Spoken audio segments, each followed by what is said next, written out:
There are those who speak and those who listen. But every so often, someone shows up who does both with uncommon purpose and an open notebook in hand.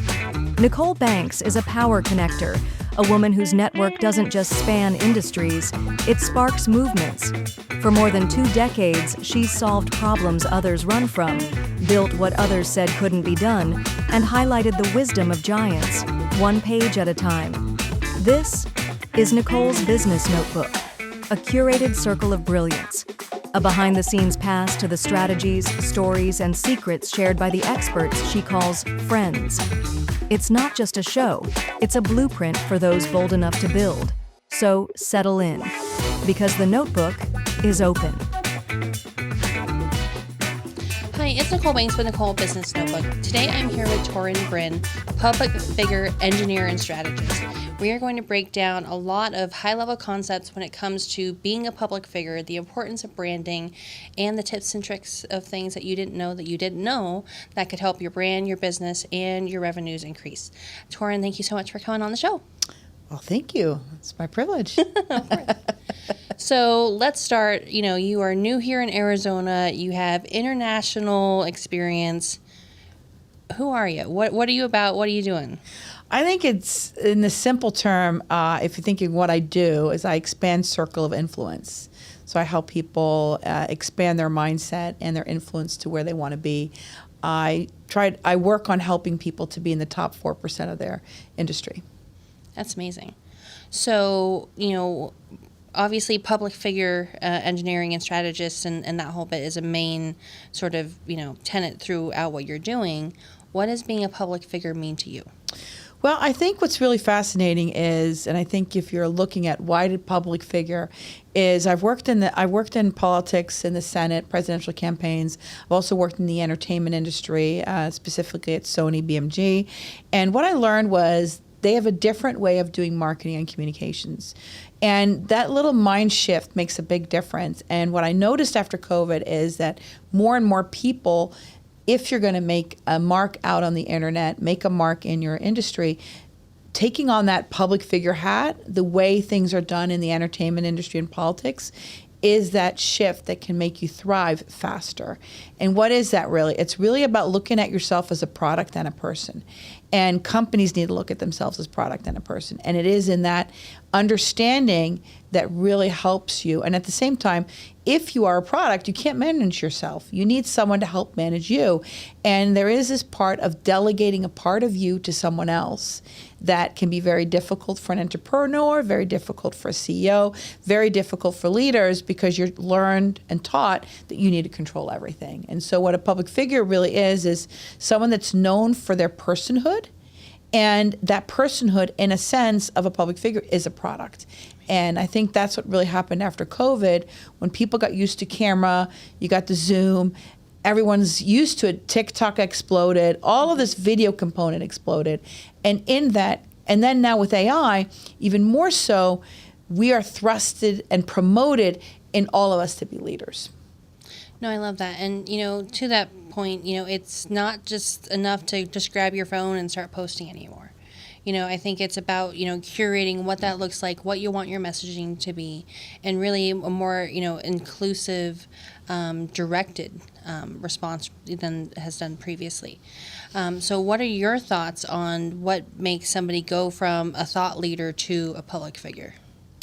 That's a really good question. Thought leader. So if you're looking at an expert, if we start from the bottom, you are an expert in your industry. So say like you're an engineer within power lines, giving something. You're known for being the best manager, engineer, and you're doing your job really, really well. Or you are a business manager doing really well in your business. What makes you a thought leader is you're thinking outside the box. What is the future of my industry going to be? That's what a thought leader is. So you can be a thought leader and you can also be a public figure. And you don't have to be a thought leader to be a public figure, because a public figure understands that my whole being, my whole niche is what I need to do to put myself out there. But a thought leader is someone that's taking and looking at their industry in a futuristic standpoint, putting their theories and their methods into it. And then if you want, and I always say you should rise to share some of your personhood. And that's like when a politician decides to run for office, you'll have someone like me vet them, go through what's the bad, ugly, and the good about you, interview people around to really understand how are you being perceived, how do you perceive yourself, what are the gaps, what are the opportunities, and how do I rise myself to that level. And then when you're sitting there with that politician, that wannabe politician, that person, they decide, what part of my personality do I want to be?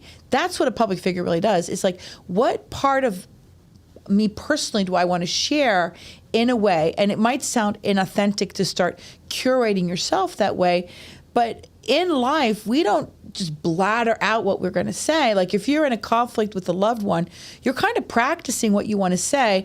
And so what I believe is you need to practice your authenticity, practice your personhood. And that's why when you see politicians, some will have their kids, their family, and talk blah, blah, blah, blah, blah. But if you look at like Kari Lake, who ran for governor here in Arizona, she never shared her family. She was just sharing herself and protected her family. Some people go full out and share their full family portfolio and so forth. So what really public figure is about, what are you willing to share about yourself? Because that shows people who you are.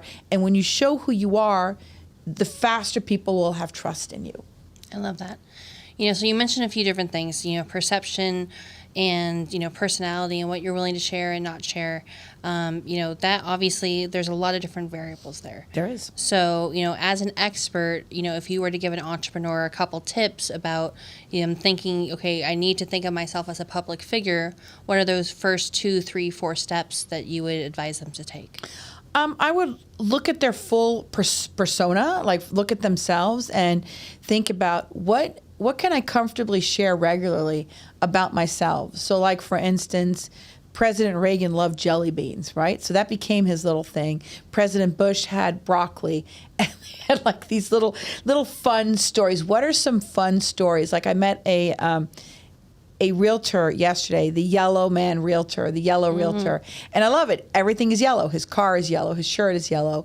And so you kind of know. So what is something that's fun about you that you can tag along, that can be a part of you?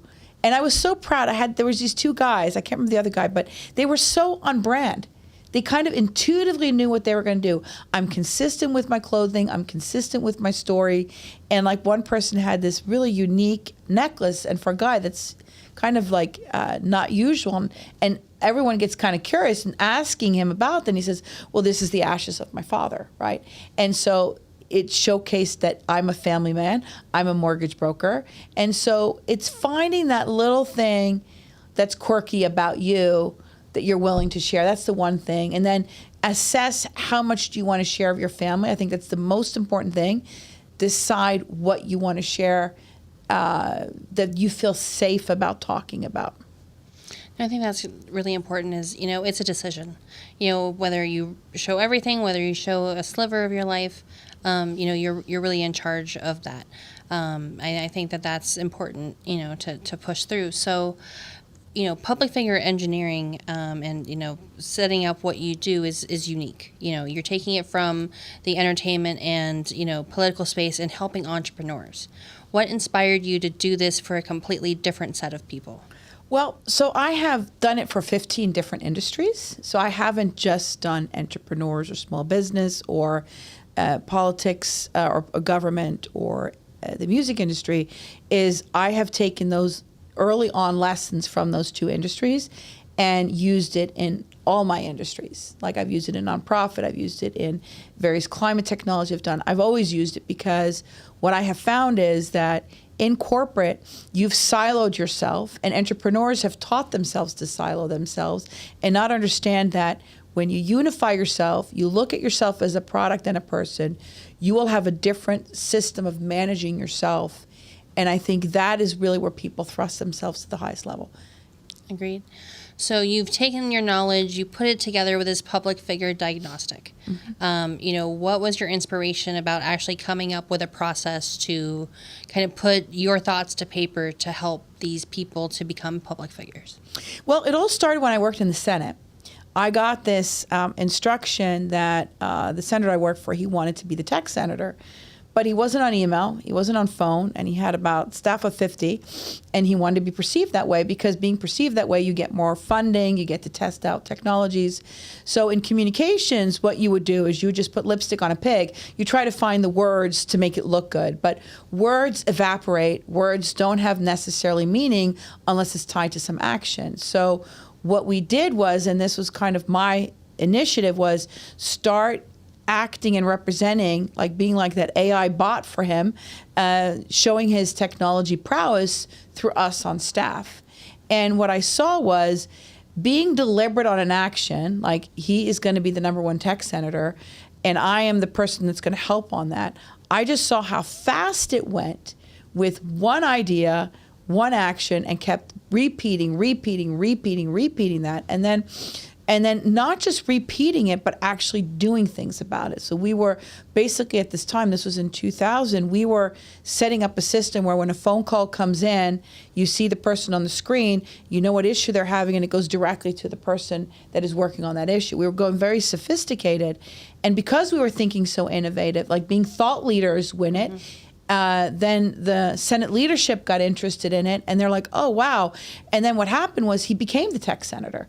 And so when I visited almost 15 years later, I went back to the office just to see how things were going. And sure enough, they still were the preferred. They were the ones that were able to test new technology and so forth. So what happens is if you want to change something in your life, change with action, and then the action will then keep going here, and then your reputation will catch up with it, and then it becomes your new brand.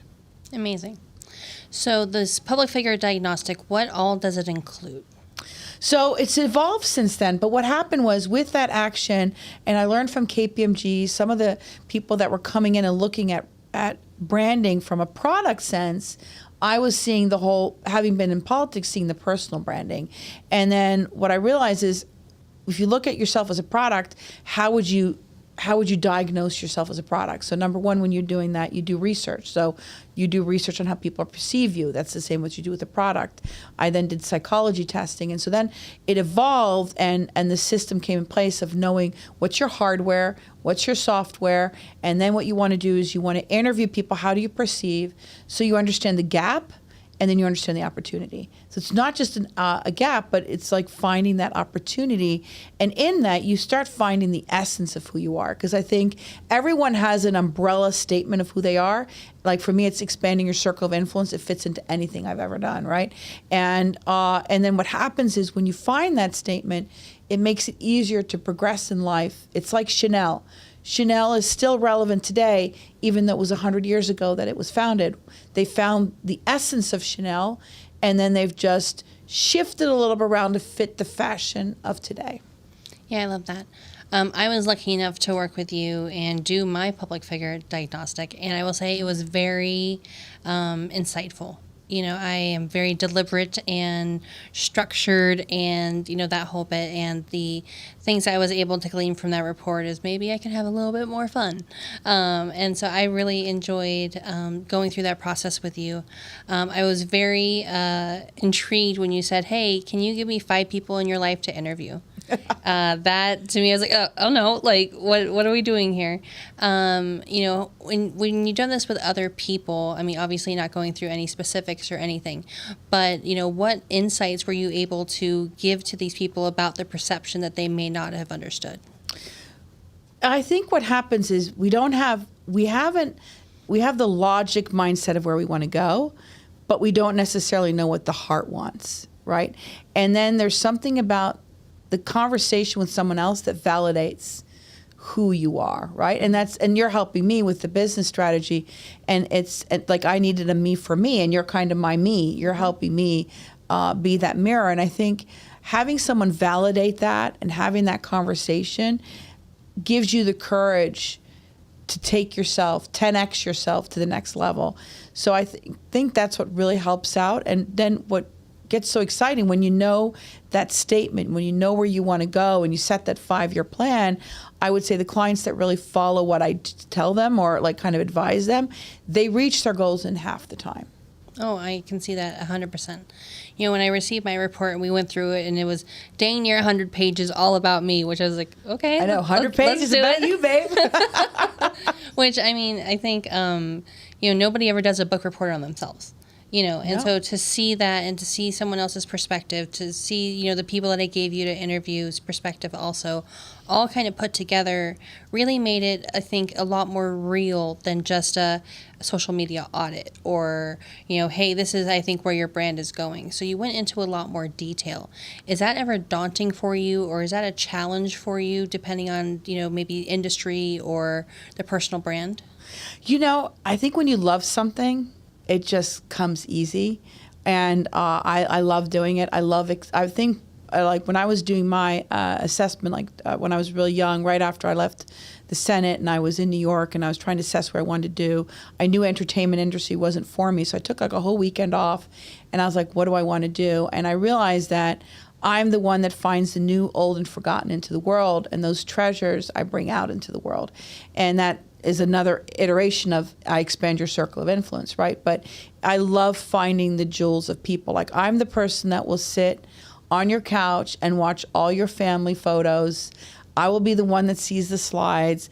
I just love people's stories. And I think everyone has such beauty to them that they don't even see. And sometimes I think my greatest gift is I help them see the beauty within themselves and actually take ownership of that, because a lot of times we are taught to discount the gifts that we have. And I think having someone that validates your gifts 10x's you. No, I agree. You know, and going through that report with you, and you know, you took some pictures off my social media, just random pictures to kind of paint a picture, and I never really thought that I'm painting the picture of what I want people to know about me by my social. I'm just posting the fun pictures or the food photos or, you know, the, you know, silly pictures of my dog. But I think that, you know, really kind of looking at it from that product sense, can you explain a bit more about your cereal box analogy? Sure. And how you use that to kind of get your point across in this vein?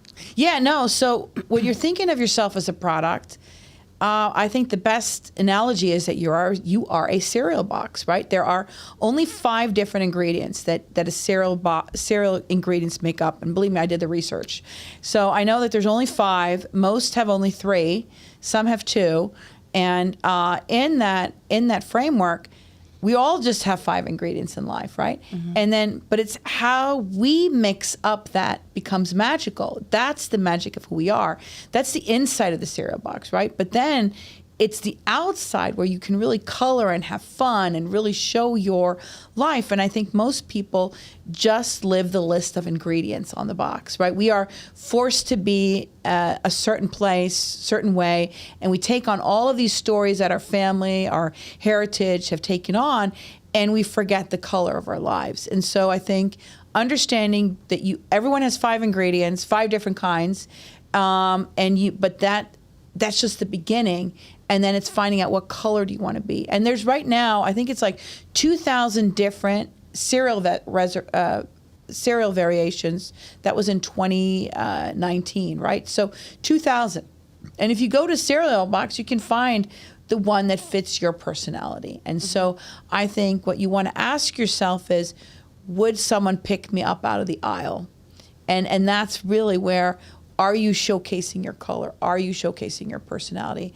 And that's really what I help people to see, is to leave the ingredients behind and go on and show the color of who you are. I love that. You know, in my report, we talked about, you know, my personality and, you know, how I'm very structured and that whole bit, and maybe a little reckless abandon would be good for me. And we really focused on my love of orange. As you can see, orange shoes, dress, background, it's, you know, definitely a phase. And my favorite animal is a seal.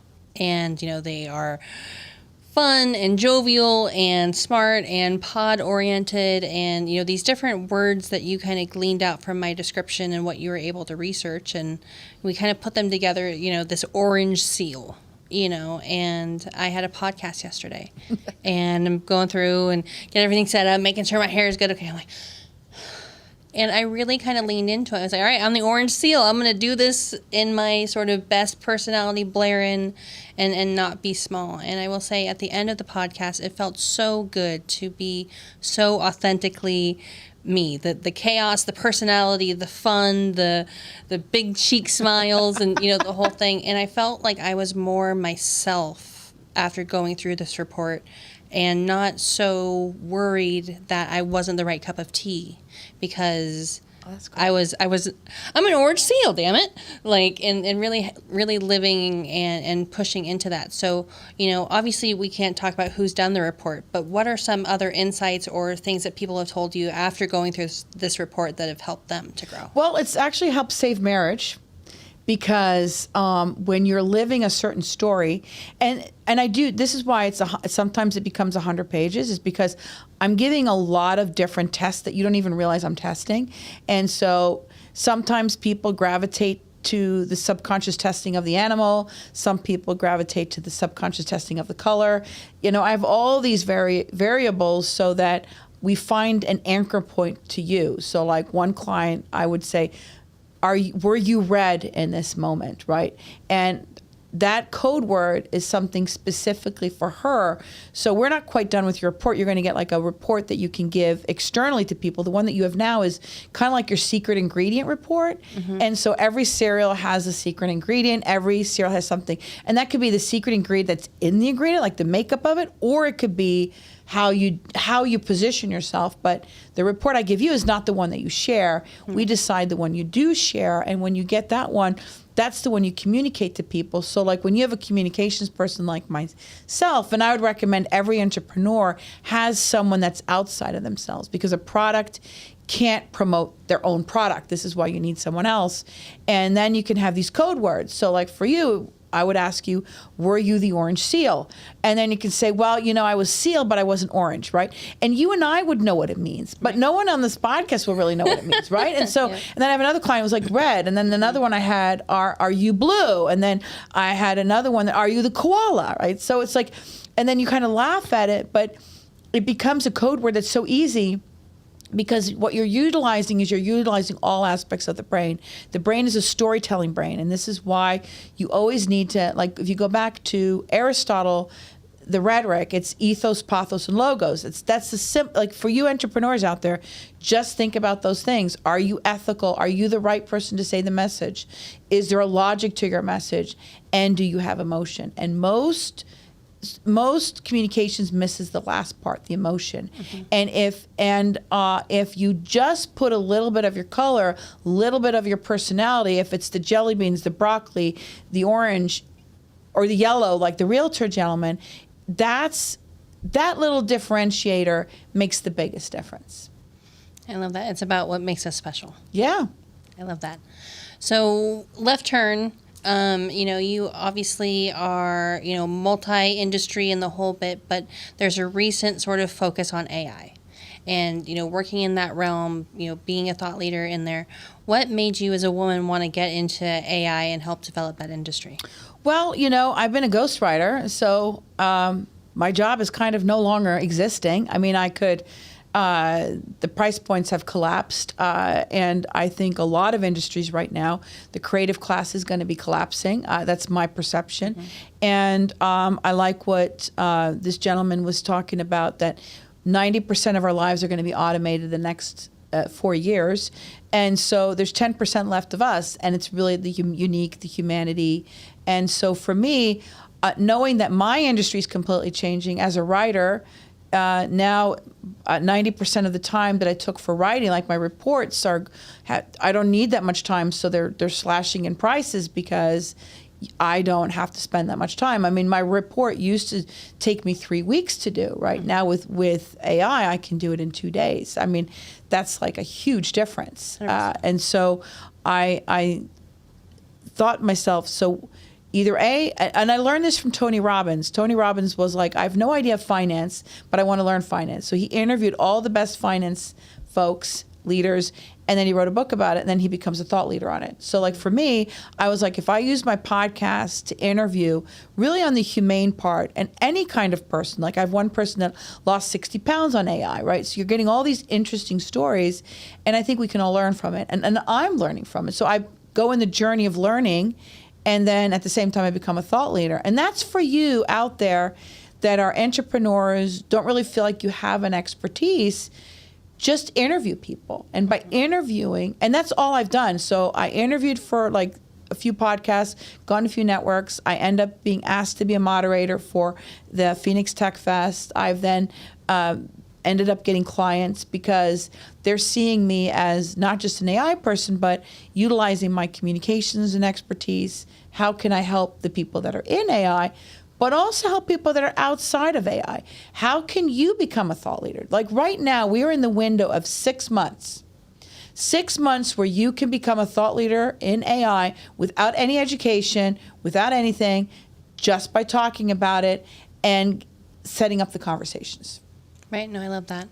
So, obviously you're doing a lot, between AI and the public figure diagnostic and, the whole thing. So, what are the types of services that you are offering to entrepreneurs and those in the AI industry? So what I do is I, first and foremost, help people with getting to know their brand through the diagnostic tool, which really sets the stage of where they want to go next.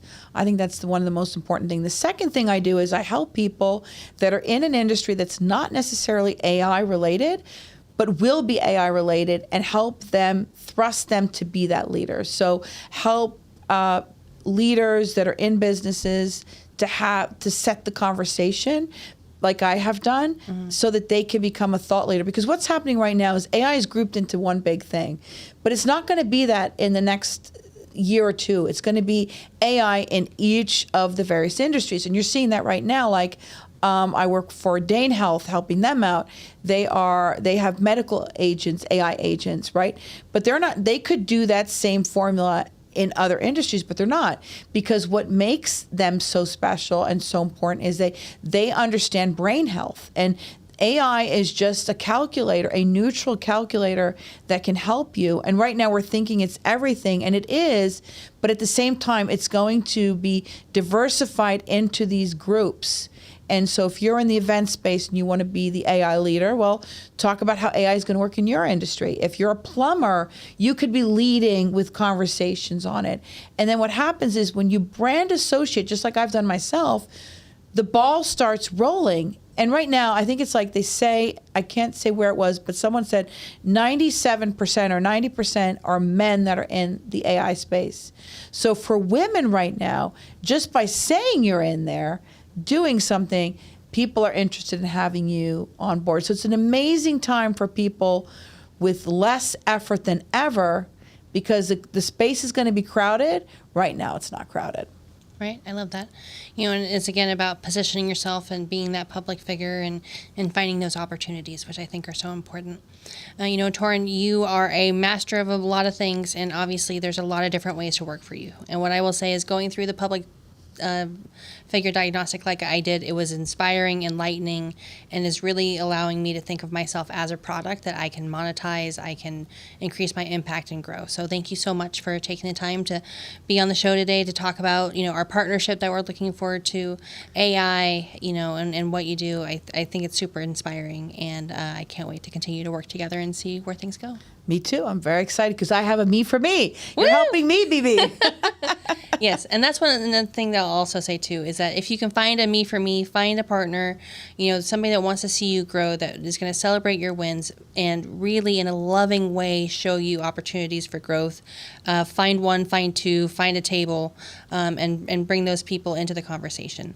So this is another episode of Nicole's Business Notebook, where we're bringing thought leaders, public figure experts, and general good people out into the entrepreneurial world so that we can share those tips and tricks to help us all do better business together. Thanks so much, and we'll see you next time. Thanks for joining us for another episode of Nicole's Business Notebook. Subscribe and follow for more tips, insider secrets, and hard-earned wisdom so that we can all do better business together. See you next time.